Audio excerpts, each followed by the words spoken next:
Rebonjour, c'est Marie Soireau. Merci d'être ici avec moi aujourd'hui, une fois de plus.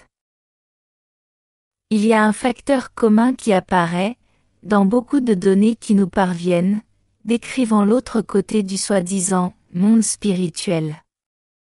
Et c'est que la valeur et la signification d'une expérience, du côté physique, sont différentes de ce que la même âme interprète ce qu'elle avait vécu, une fois qu'elle est du côté spirituel.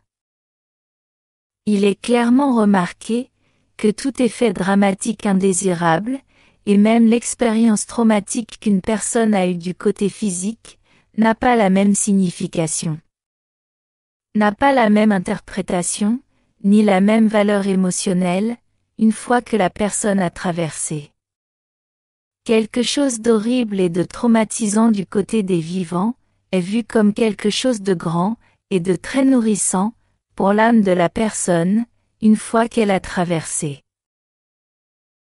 Et cela vaut, pour tout ce qui a été vécu dans le monde des vivants.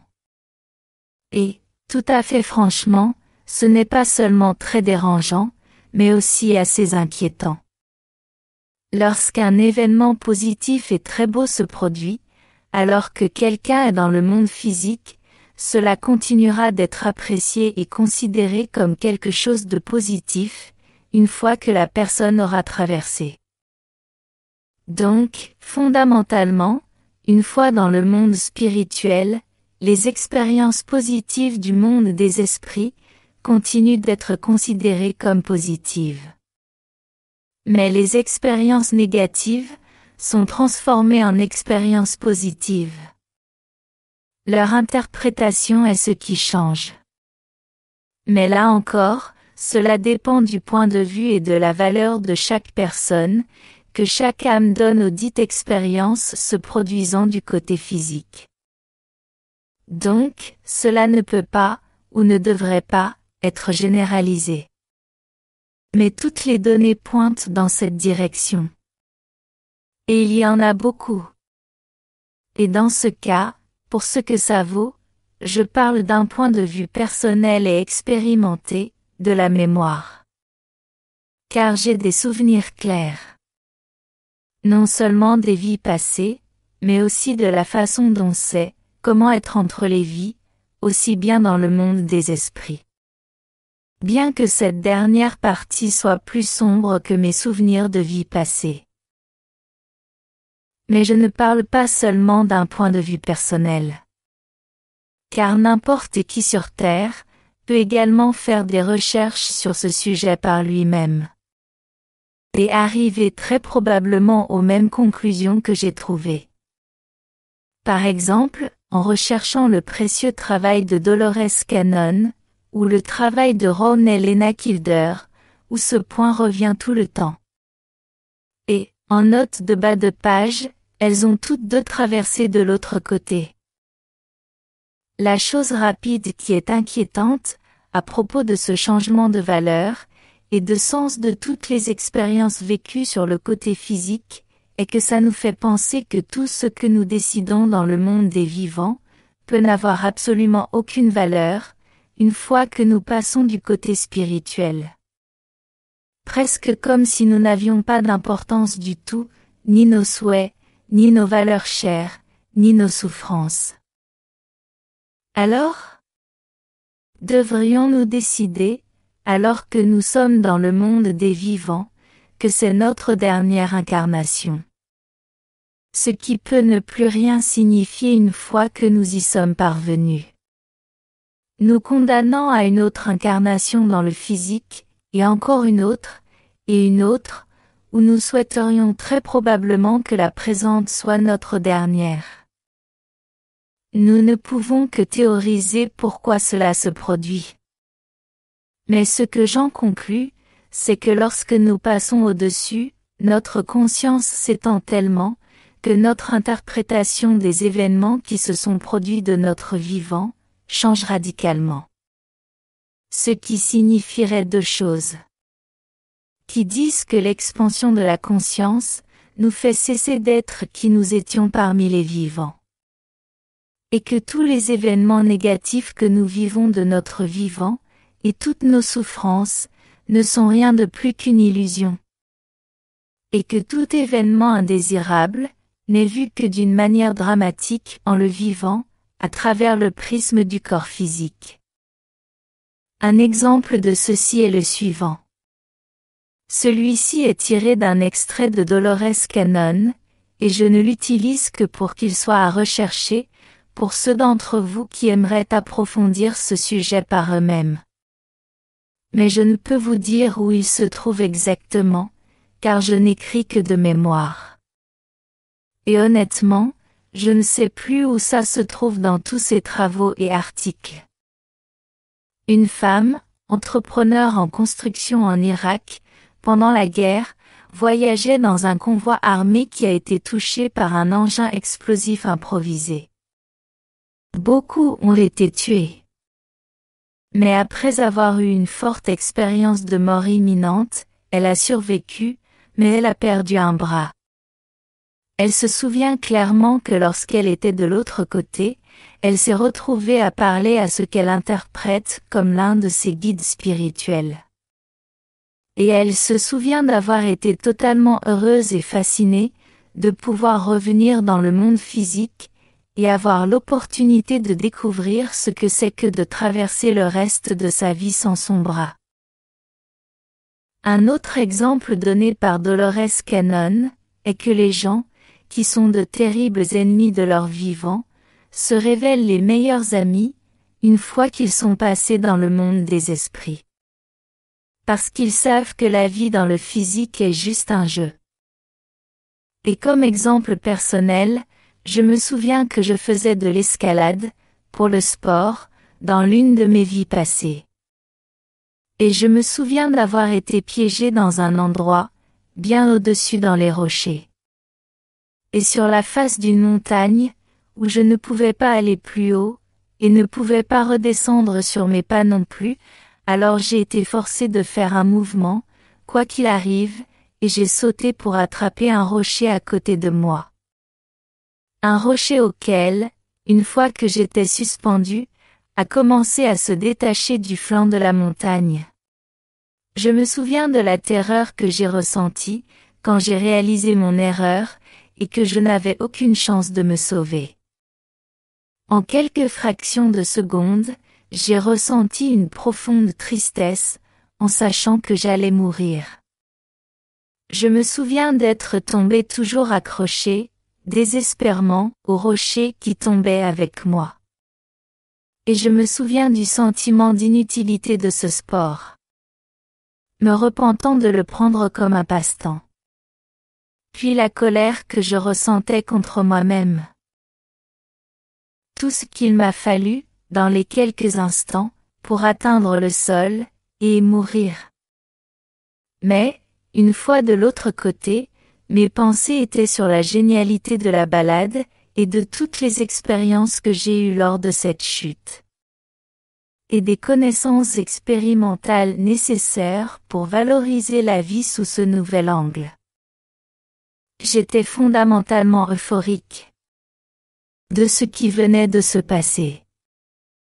Je me souviens que tout ce que ma courte vie m'avait appris, était toujours de nature positive, me laissant une satisfaction de me sentir heureuse. Mais avec le sentiment d'inclure tout ce que, de mon vivant, j'avais ressenti, comme ayant été négative, et indésirable. À l'exception, peut-être, de la réalisation que je devais y retourner. Pour terminer tout ce que j'avais laissé inachevé. Mais c'était plus un sentiment, que cela était une nuisance, et une perte de temps. Même si, bien sûr, le temps ne se comporte pas de la même manière de l'autre côté. Mais c'était mon sentiment. Juste ou non, je dois refaire tout cela. Le fait est que même si nous ne voulons peut-être pas nous réincarner à nouveau, pendant que nous sommes en vie, nous pouvons très bien, une fois que nous avons traversé, nous poser certaines questions. Comme, par exemple, pourquoi nous ne voulons pas, ou ne voudrions pas, avoir une autre expérience dans le physique? Et la réponse peut être parce que nous associons le monde physique à la souffrance. Mais seulement pendant que nous sommes vivants. Mais lorsque nous sommes du côté spirituel, nous voyons une incarnation avec tous les bons et les mauvais événements. Comme une expérience impressionnante, que nous voulons avoir, ou une autre. Être qui, dans la mesure du possible. Je me souviens, et pour autant que j'ai recherché, c'est très paisible dans le monde des esprits. Et c'est génial. Et c'est ce que nous pouvons vouloir de notre vivant. Mais à partir de là, il semble que ce que nous désirons, c'est plus d'action. Un autre facteur est que lorsque nous sommes dans le monde des esprits, nous sommes parfaitement conscients qu'une incarnation dans le physique n'est que de nature très temporelle.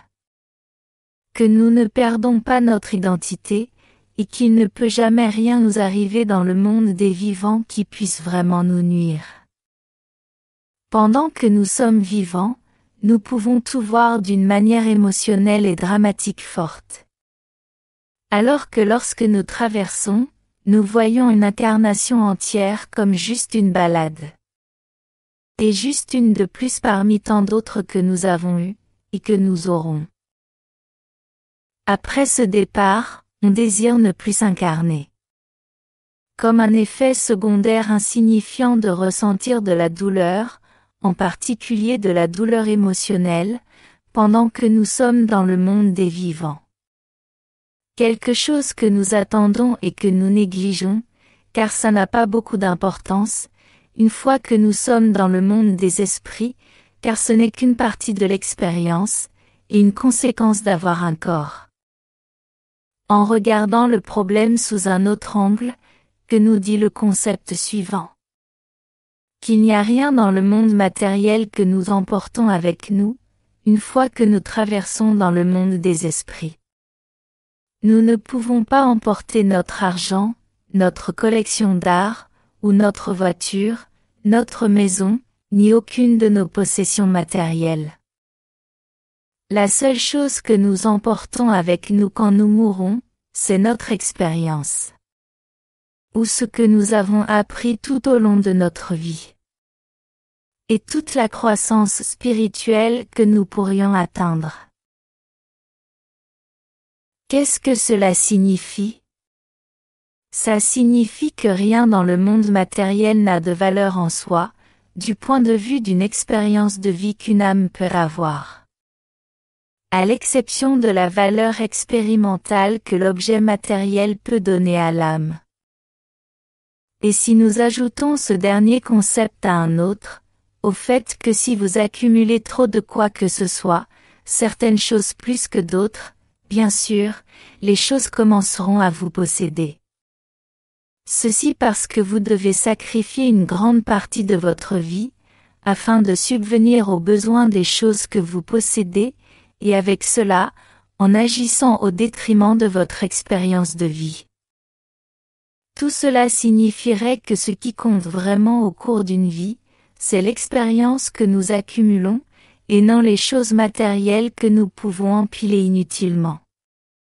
C'est un symptôme de trop s'identifier à posséder, et non à être, en pensant que le monde matériel est tout ce qui compte, parce que c'est tout ce qu'il y a. Donc, comme je vois les choses, ce qui compte vraiment, c'est l'amélioration de soi, et de toutes les manières possibles.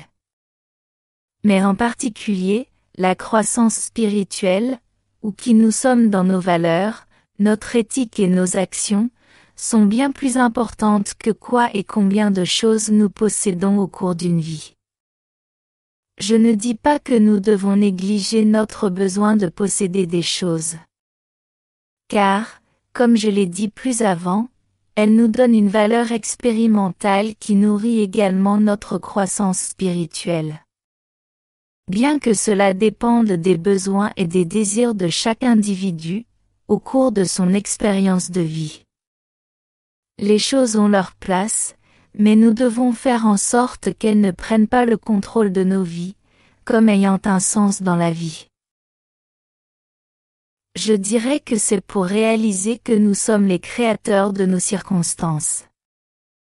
Et la raison pour laquelle nous continuons à nous réincarner encore et encore, c'est parce que nous sentons que nous n'avons pas encore maîtrisé le fait de savoir donner la valeur correcte à chacune de nos expériences de vie.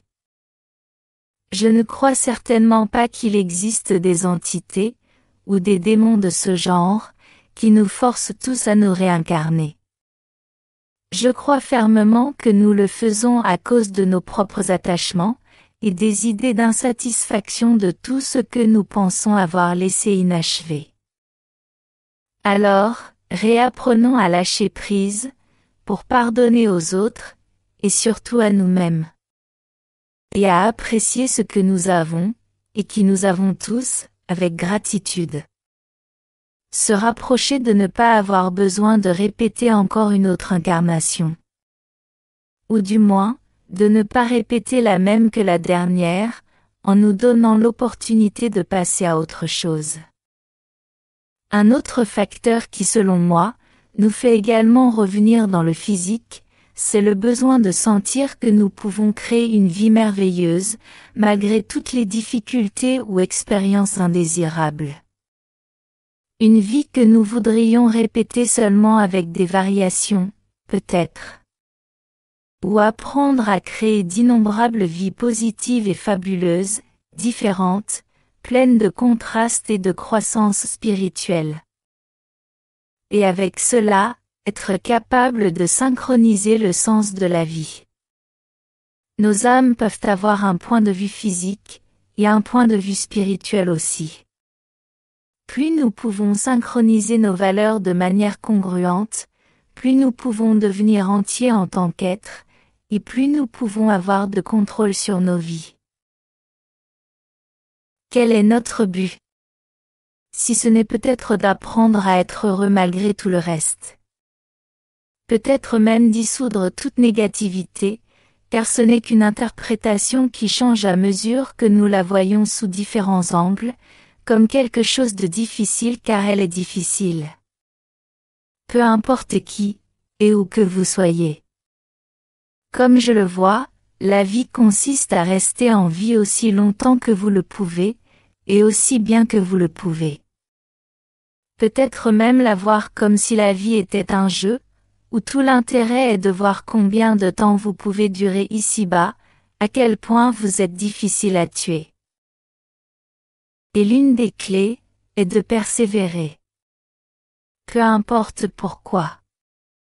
Insistez sur ce que vous voulez et avez besoin. Et n'abandonnez jamais. Et ensuite, en tant qu'âme, nous pouvons finalement en venir à voir qu'être dans le monde spirituel ou dans le monde physique est la même chose. Que le contraste n'est qu'une autre expression de la dualité, et seulement une interprétation. Car du point de vue le plus étendu que nous désirons tous atteindre, il n'y a pas la dualité entre le monde des esprits et le monde matériel. Il n'y a que le monde des esprits. Le côté matériel, aussi convaincant soit-il, n'est qu'une illusion. Ils ne sont tous les deux qu'un ensemble d'idées, de valeurs et d'interprétations, dans une grande soupe de pure conscience. Je sais que c'est dur d'être en vie ici, et cette douleur physique et émotionnelle ne peut être niée. C'est une véritable expérience. Mais rappelez-vous que tout est basé sur des interprétations et des points de vue. Et peu importe à quel point les choses peuvent sembler mauvaises, elles ne le sont pas. Le but de votre fin de vie est de grandir spirituellement, jusqu'au point où vous pouvez vous créer un paradis, où que vous soyez, vivant ou non. Malgré tout ce qui vous entoure, que vous pouvez interpréter comme bloquant, ou ne vous permettant pas d'atteindre cet état, les expériences, les bonnes et les mauvaises, sont ce que vous recherchiez lorsque vous avez décidé de vous incarner. Ne soyez donc pas si dur avec vous-même. Rappelez-vous que le juge le plus dur, c'est vous-même. Soyez gentil avec les autres, et soyez gentil avec vous-même. Mais prenez toujours soin de vous. Avec beaucoup d'amour. Marie Soireau.